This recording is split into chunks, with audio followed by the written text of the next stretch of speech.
23일 방송된 JTBC 토요일 드라마 닥터 차정숙 4회에서는 레지던트 도전에 나선 차정숙의 고군분투가 다이내믹하게 펼쳐졌습니다. 여기에 차정숙이 구산대학병원에 입성하면서 불러온 파문은 곳곳에 흥미로운 변화를 가져왔습니다. 특히 차정숙과 로이킴의 화기애애한 분위기에 질투를 느끼는 서인호, 최승희의 모습은 이들에게 닥친 변화를 예고하며 궁금증을 높였습니다. 호된 질책에도 꿋꿋하게 최선을 다하고 가정에도 충실해지려 노력하는 신입 레지던트 차정숙의 분투는 시청자들의 공감을 불러일으켰습니다. 시청자 반응도 폭발했습니다. 4회 시청률은 전국 11.2%, 수도권 11.7% 기록, 자체 최고를 경신하며 비지상파 1위를 차지했습니다. 타깃 2049 시청률에서도 자체 최고인 3.3%로 비지상파 1위에 오르며 뜨거운 인기를 실감케 했습니다. 이날 차정숙은 남편 서인호 앞에서 보란듯이 로이킴의 오토바이에 올랐습니다. 차정숙은 회식이 끝난 후 서인호가 자신을 나몰라라 하자 냉큼 태워달라며 로이킴을 붙잡았습니다. 서인호는 아내 차정숙이 로이킴의 허리춤을 잡고 출발하자 경악했으나 차정숙은 처음 타보는 오토바이에 들떠 얼굴 가득 행복한 미소를 지었습니다. 차정숙은 이후 로이킴과 함께 공원에 앉아 정말 좋았다. 살아있어서 참 좋다. 살아있어서 느끼는 자유도, 허기도, 고단함도 다 좋은데 왜 이렇게 가슴에 뜨거운 돌덩이를 올려둔 것 같은 기분이 드는 거냐? 고 말했고, 로이킴은 왜 그런 남자랑 사시냐? 최소한 존중은 해야 하지 않냐고 답하며 안타까워했습니다. 충동적인 일이었지만 차정숙은 복잡한 감정에 휩싸였습니다. 20년간 전업주부로 살며 자기 인생보다 가족들을 위해 헌신하던 삶에서 벗어난 지금의 자유가 엄청난 행복감을 안겨주었기 때문인데요. 새로운 경험을 맛보게 해준 것에 대한 고마움을 전하자 로이킴은 환자와 의사 간의 유대감 라포라는 말로 두 사람의 관계를 정의했습니다. 레지던트 생활은 고되고 남편 서인호는 여전히 차정숙의 도움 요청을 모르는 척했지만 그의 인생 리부팅은 차질 없이 진행되고 있었습니다. 환자에게 최선을 다하는 것만큼 차정숙은 가정에도 충실해지려고 했습니다. 차정숙은 이날 늦은 퇴근 후 딸 서희랑에 몰래 편지를 적었습니다. 차정숙은 엄마가 바빠서 우리 딸 힘들고 불편한 일이 많을 거다. 근데 생각해보면 겪어야 할 일이기도 하다. 엄마도 언젠가 너희를 떠나게 될 테니 라며 엄마도 한 번쯤 나 자신으로 살아보고 싶다. 엄마가 너희들 꿈을 언제든 응원하듯 너희도 엄마의 꿈을 한 번만 응원해달라. 지금 엄마한테 가장 필요한 건 너희의 응원과 지지다. 사랑해 내 딸이라 말의 뭉클함을 자아냈습니다. 차정숙은 점심에도 몰래 아들 서정민의 찾아가 직접 싸온 김밥을 내밀었습니다. 서정민은 맛있다며 좋아했으나 이후 전소라가 등장해 김밥을 다 뺏어 먹어 웃음을 자아냈습니다.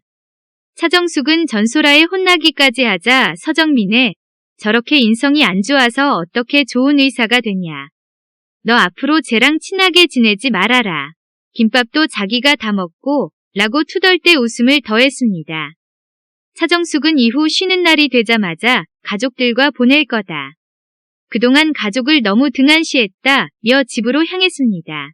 차정숙은 그간 소홀했던 딸에게 밥을 차려주고 온 집안을 깨끗이 청소해 눈길을 끌었습니다. 차정숙은 이어 세탁을 위해 옷을 살피던 중 서인호의 자켓 주머니에서 고가의 팔찌 영수증을 발견하게 됐습니다. 그런가 하면 서인호의 이중생활은 아슬아슬 얼음판 같았습니다. 결국 꼬리가 밟힐 위기가 찾아왔습니다. 차정숙이 남편 서인호의 옷을 정리하다가 고가의 팔찌 영수증을 발견한 것인데요. 최승희에게 선물했던 팔찌 영수증의 덜미를 잡힌 서인호는 차정숙의 생일 선물이라는 기가 막힌 임기응변으로 위기를 모면했습니다. 남편의 거짓말을 알 길 없는 차정숙은 섭섭했던 속마음을 내비치며 마음을 녹였습니다. 마음이 풀린 차정숙은 서인호의 목욕물을 받아주고 와인을 가져다줬고 이어 나는 현모양처의 DNA가 뼈에 새겨진 사람이다. 내가 좀 변하긴 했지만 내 뿌리는 언제나 가족이다. 그건 변함없다고 말해 달달함을 더했습니다. 그리고 최승희를 찾아가 그간의 의구심과 마음의 짐을 털어낼 용기를 얻게 됐습니다. 차정숙은 지난날의 일로 그가 받았을 마음의 상처에 대한 사죄와 용서를 구했고 최승희는 언제 이야기냐며 쿨하게 반응했습니다. 그러나 뾰족한 진심은 숨기지 못했습니다.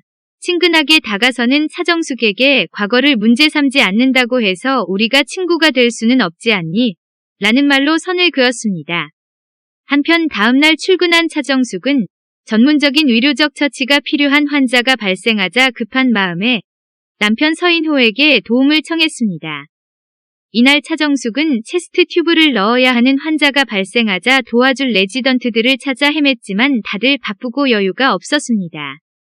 이에 차정숙은 병원에서 서로 모른 척하기로 한 서인호에게 전화를 걸어 여기 좀 와주면 안 되냐고 부탁했습니다. 하지만 서인호는 뻔뻔하게 남편 죽었다고 거짓말 칠 때는 언제고 이럴 때만 아쉬운 척이냐. 참고로 그런 건 다른 위 연차 레지던트들에게 전화하라고 쏘아붙인 뒤 전화를 뚝 끊었습니다. 이후 다행히 퇴근한 레지던트 3년차 전소라가 연락이 닿았지만 그녀는 오지 않고 환자 상태가 점점 나빠지자 차정숙은 다시 서인호에게 전화를 걸었습니다. 차정숙은 여보 라고 애원하다가 자신을 이상하게 바라보는 간호사의 눈치를 본 뒤 여보세요 라고 말을 바꿨습니다. 이어 아무래도 교수님이 와주셔야 할 것 같다.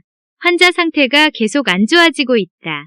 지금 안 오면 당신하고 내 관계 병원에 다 까발릴 테니 그런 줄 알라 고 협박했습니다.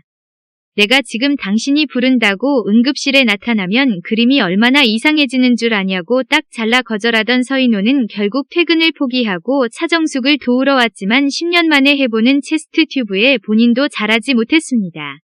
이 일은 3년차 레지던트 전소라가 와서야 해결이 됐습니다. 하지만 이 일로 간호사들은 1년차가 부른다고 여기까지 행차하시고 웬일? 저 아줌마 전공의 서 교수에게 전화하다가 여보라고 하더라. 자나가다가 봤는데 얼핏 둘이 서로 반말을 하는 것 같더라. 과부라고 했는데 둘이 뭐 있나? 라고 쑥덕거리기 시작했습니다. 그런 가운데 차정숙은 응급콜을 받고 달려갔습니다. 치료를 거부하던 VIP 환자가 퇴원 후 혼수 상태로 응급실에 실려온 것인데요. 차정숙은 환자의 심폐소생술에 온 힘을 다했지만 회복될 기미가 보이지 않았습니다.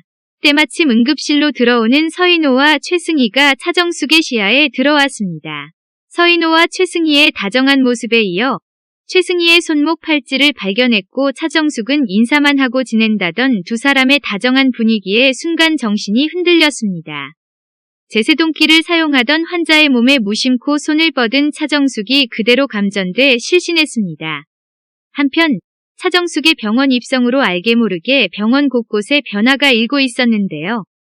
3년차 레지던트 전소라와 연인관계인 아들 서정민은 차정숙과 전소라가 부딪힐 때마다 마음이 복잡해졌습니다. 또 시도 때도 없이 도움을 요청하는 차정숙으로 인해 서정민도 신경이 예민해졌고 급기야 엄마를 무시하며 화를 내고 말았습니다. 하지만 이내 자신의 잘못을 깨닫고 엄마를 적극 지지하는 모습으로 훈훈함을 더했습니다. 특히 이날 로이킴이 보육원을 방문해 자신의 뿌리를 찾으려는 모습도 그려지며 궁금증을 더하고 있습니다.